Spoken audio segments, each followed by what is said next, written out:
mondiale. Mesdames, Mesdemoiselles, Messieurs, bonjour. Je vous propose de nous rendre tout de suite en images à l'Élysée où se tenait ce matin le premier Conseil des ministres du septennat de M. Giscard d'Estaing et du gouvernement de M. Jacques Chirac. Il a été très bref ce Conseil, 45 minutes environ. Autour de la table, présidé par M. Valéry Giscard d'Estaing, 16 ministres. Pour 9 d'entre eux, c'était le premier Conseil des ministres. 9h45 ce matin au Palais de l'Élysée, c'est M. Pierre Ablain, ministre de la Coopération, qui arrive le premier. M. Ablain qui posera longuement devant les objectifs des photographes. Derrière lui, très souriant, M. André Jarraud, le ministre de la Qualité de la Vie, et M. Jacques Soufflet, le nouveau ministre de la Défense. M. Soufflet qui était sénateur UDR des Yvelines. Et puis une arrivée remarquée, à pied, celle de Jean-Jacques Servan-Schreiber, ministre des Réformes. Jean-Jacques Servan-Schreiber, qui, nouvelle innovation, sera, comme ses collègues, reçu personnellement par le chef de l'État à son arrivée à l'intérieur de l'Élysée.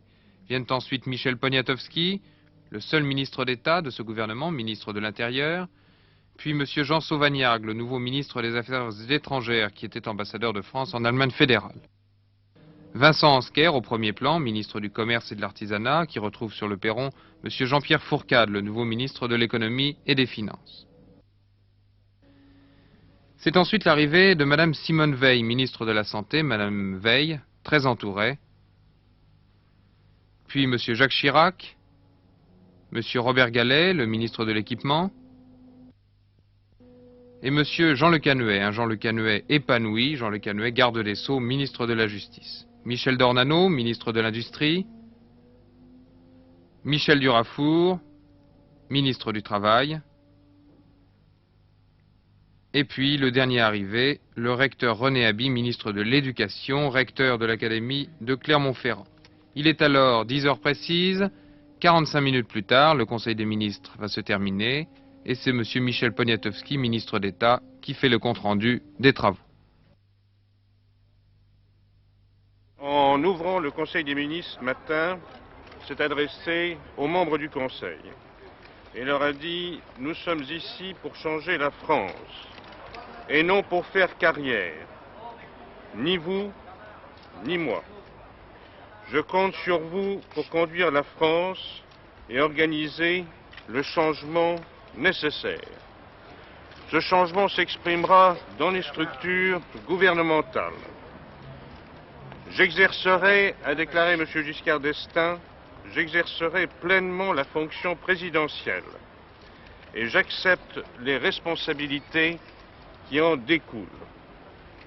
Je travaillerai directement avec les ministres et je vous invite à alléger à cet égard les cabinets ministériels et à alléger également les trop nombreux écrans administratifs. J'invite les ministres à réduire leur cabinet ministériel et également à réduire l'intervention entre eux des services administratifs. Le président a ajouté « Vous serez jugés et appréciés sur le succès ou l'échec de votre gestion personnelle. » C'est pourquoi il est demandé au Premier ministre de revoir le texte concernant les suppléants de manière à ce qu'éventuellement les ministres puissent reprendre leur place à l'Assemblée nationale ou au Sénat au terme d'un délai de 6 mois après la cessation de leurs fonctions. Évoquant l'action administrative, le président a ajouté « La France actuellement est une administration d'ailleurs excellente, représentée par des hommes politiques. Or, j'entends qu'elle soit gouvernée par ses responsables politiques. Vous devrez alléger les moyens et les structures dans vos administrations et j'entends donner ici l'exemple au Palais de l'Élysée où le personnel se trouvera réduit de 464 à moins de 300 personnes. Le président a ensuite évoqué le caractère libéral que la France doit maintenir dans le domaine politique. La France, a-t-il dit, est un pays libéral et doit marquer plus encore son orientation dans ce domaine. C'est pour cette raison que j'entends qu'un certain nombre d'actions soient entreprises dans 3 domaines. D'abord, la suppression des écoutes téléphoniques, si elles existent, et la destruction des archives qui en résultent. Deuxièmement, le développement de la France comme pays de droit d'asile intellectuel et politique. Et enfin, en ce qui me concerne, a ajouté M. Giscard d'Estaing, en ce qui me concerne personnellement, il n'y aura pas de saisie de la presse, même s'il y a des attaques contre le président. M. Giscard d'Estaing a ensuite évoqué les conditions et les méthodes de travail du Conseil des ministres, de manière à en alléger les détails administratifs et à en réserver à chaque séance une partie à un débat d'orientation générale sur un problème d'actualité.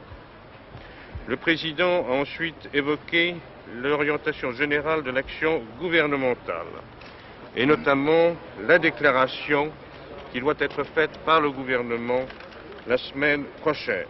Cette déclaration qui engage le gouvernement sera évoquée au prochain Conseil des ministres et fera l'objet d'un vote devant l'Assemblée.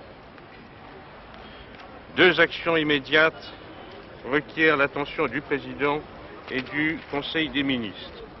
Ils seront traités les 12 et 19 juin. Le 12 juin, il s'agira d'évoquer l'ensemble des problèmes que pose le redressement de la situation de la France dans une situation tourmentée, avec 2 points importants, la priorité au redressement de notre équilibre extérieur et la lutte contre l'inflation.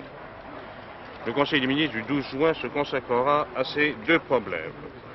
Le Conseil des ministres du 19 juin se consacrera au problème de la transformation de la société française dans le sens de plus de justice, de plus d'égalité des chances et de la participation de tous, en particulier des travailleurs, aux responsabilités. En terminant, le président s'est adressé aux ministres et leur a dit « Vous êtes des amis et vous êtes des amis personnels dans vos problèmes, dans vos soucis, dans votre vie.